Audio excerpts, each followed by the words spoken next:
আজকের ইলিশ মাছের রান্নাটা আমার করা নয়, এটা সন্তুর মায়ের করা, মানে শাশুড়ি মায়ের করা। সন্তু এই পাতলা ঝোলটা খেতে ভীষণ ভালোবাসে। তার জন্য প্রথমে আমি মাছগুলোকে বার করে নিলাম।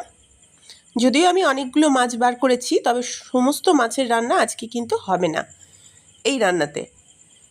তো প্রথমে আমি নুন হলুদ মেখে রাখলাম, তারপর যতগুলো মাছের রান্না হবে ততগুলো মাছ আমি তুলে নেব। সর্ষে আর কালো সর্ষে, সাদা সর্ষে, কালো সর্ষে আর কাঁচা লঙ্কা নিয়েছি, এটাকে বেটে নেব। এখান থেকে খুবই অল্প পরিমাণে এখানে আমি দেব। মাছটাকে আমি কড়াইয়ের মধ্যে দিয়ে নিলাম।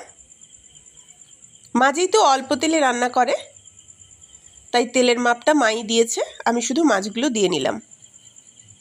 এবার জাস্ট হালকা করে উনি মাছটাকে ভাজেন। আমি যেমন ইলিশ মাছ সাধারণত ভাজি না, উনি মাছটাকে ভাজেন। শুধুমাত্র ঝোল করলে ভাজি, সর্ষে করলে বা অন্য কোনো রান্না করলে চেষ্টা করি ইলিশ মাছের কাঁচা রান্নাটাই করতে। ইলিশ মাছ ভেজে দিলে আমার ভালো লাগে না, ঝোল করলে অবশ্য হালকা ভাজি। মাছটাকে উনি ভেজে নিলেন, আলতো করেই ভাজছেন উনি, কিন্তু খুব শক্ত করে বা খুব একেবারে ভেজে ফেলবেন না। ভেজে নেওয়া হয়ে গেলে মাছটাকে ওইখানেই ওই তেলের মধ্যেই দিয়ে নিলেন বেশ খানিকটা কালো জিরে। অন্যদিকে আমি চলে গেলাম বাটতে ওই সর্ষেটা। আমাকে বললেন সর্ষেটা আমি পুরো দেবো না, ছেঁকে দেব। আমি তো প্রথমে জিজ্ঞেস করলাম ছাঁকনিতে, বললেন না এমনি ঢেলে ছেঁকে দেব।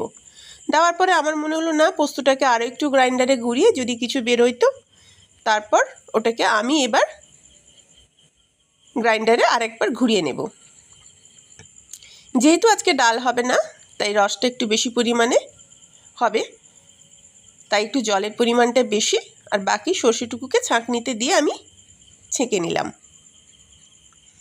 যে বাটিটায় পরে মাছগুলো তুলে রেখেছিলাম সেই বাটির নুন আর হলুদটাও দিয়ে দিলাম, আর একটু দিয়ে নিলাম সামান্য হলুদ। একটু সাদা সাদা দেখতে লাগছিল তো ভালো লাগছিল না। এই রান্নাটা হতে পারে একেবারে পাতলা আর একেবারে সহজ, কিন্তু এই রান্নাটা খেতে কিন্তু বেশ ভালো। উপর থেকে দিয়ে নিলেন কয়েকটা কাঁচা লঙ্কা। আমি ইলিশ মাছের এই পাতলা ঝোলে কাঁচা লঙ্কাটা খেতে ভীষণ ভালোবাসি। যেহেতু এতটা জল পড়েছে, টেস্ট করতে মনে হলো আরও একটু নুন দেওয়ার প্রয়োজন রয়েছে, তাই আরও একটু নুন দিয়ে নিলেন। ইলিশ মাছের তো অনেক রান্না, অনেক রকমের রান্না, বিভিন্নজন বিভিন্নভাবে করে, কিন্তু খুবই হালকাভাবে এই পাতলা সর্ষের ঝোলটাও ইলিশ মাছের খেতে ভালো লাগে। অবশ্য ইলিশ মাছ হচ্ছে এমনই একটা মাছ, যাই রান্না করলে তাই ভালো লাগে। এই রান্নাটাও কিন্তু ভালোই লাগে খেতে, একদম হালকা।